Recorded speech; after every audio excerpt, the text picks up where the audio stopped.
Director గురించి చెప్పాలంటే తను ఒక గ్రేట్ ఎడిటర్ ఇన్ తమిళ్. తను చేసిన అన్ని ఫిలిం తమిళ్లో అన్నీ like successful film and hit film as a editor.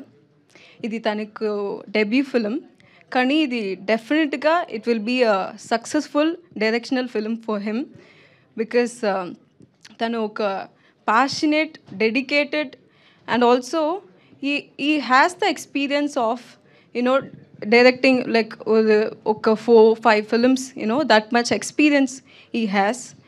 And I'm very happy.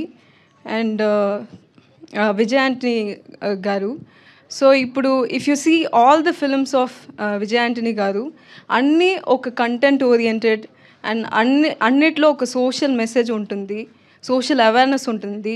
So తను ఎప్పుడు ఒక యూనిక్ కంటెంట్ సెలెక్ట్ చేస్తారు. సో అది నేను ఫస్ట్ విజయ్ ఆంటనీ గారి ప్రొడక్షన్ నుంచి ఆఫర్ వచ్చింది.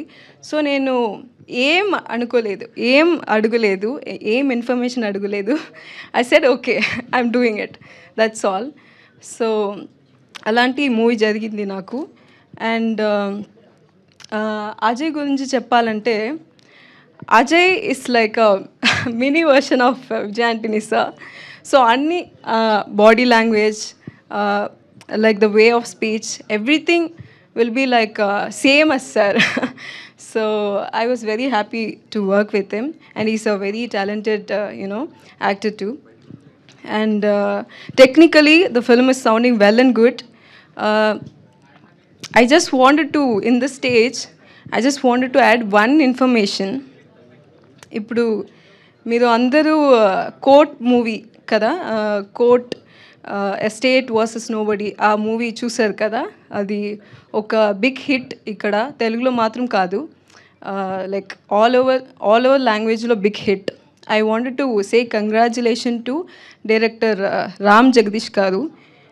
అండ్ ఎందుకంటే ఇప్పుడు నేను కైట్స్ అని ఒక మూవీ కంప్లీట్ చేశాను, డైరెక్టెడ్ బై విజయ్ అదిరెడ్డి.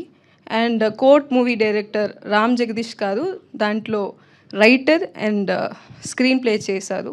ఆ మూవీ కూడా చాలా మంచిగా, చాలా క్వాలిటీగా, అలాంటి ఒక బ్యూటిఫుల్ ఎమోషన్తో, ఎంటర్టైన్మెంట్తో వచ్చింది. అది కూడా నాకు definitely it will do the best and Morgan will do the great. Yeah, and expecting this film. And thank you so much for everybody. Yeah, thank you, నன்றி.